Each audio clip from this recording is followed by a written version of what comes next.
JNK police की, उसने पिछले 2 साल में क्रिटिकल एविडेंस कलेक्ट की है सरला भट्ट केस में, जो अप्रैल 1990 में हुआ था। सरला भट्ट एक नर्स थी Sher Kashmir institute of medical sciences Soura में, और 5 JKLF टेररिस्ट जिसमें यासीन मलिक, हमीद शेख, इदरीस और कुछ उनके साथी मिलकर उन्होंने बार बार उसका रेप किया डाउनटाउन में, लाल बाजार एरिया में, और बार बार उसको रेप करने के बाद उसका मर्डर किया और उसकी डेड बॉडी को छोड़ा।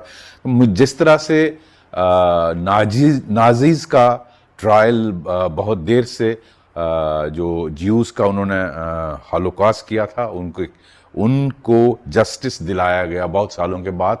मैं समझता हूँ ये उसी तरह की डेवलपमेंट है, क्योंकि 35 साल के बाद एविडेंस कलेक्ट करना बहुत मुश्किल होता है। तो क्रेडिट गोज टू SIA। उन्होंने जो वेपन के साथ जो हथियार उस वक्त खोखे मिले थे, जो उसके वेपन गोलियों के, उनसे मैच करवाया है जो सीज किया था वेपन उस वक्त। तो मुझे लगता है ये बहुत क्रिटिकल एविडेंस है। विटनेसेस उस वक्त के, उनको ढूंढा, उनके स्टेटमेंट रिकॉर्ड किए, इस तरह जो भी इसमें केस में अहम डॉट्स थे उनको जोड़ा।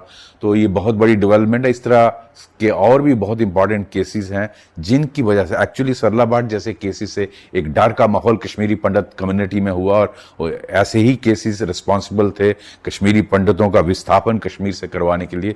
मुझे लगता है उन केसेस को भी बारी बारी SIA को लेना चाहिए, और हालांकि ये बहुत मुश्किल काम है, फिर भी जिसमें हो सके क्रिटिकल एविडेंस कलेक्ट करके, इकट्ठी करके उनके खिलाफ चालान होना चाहिए और जस्टिस मिलना चाहिए, जो जिन्होंने अपनी जान खोई, जिनका रेप हुआ, जिनका कत्ल हुआ।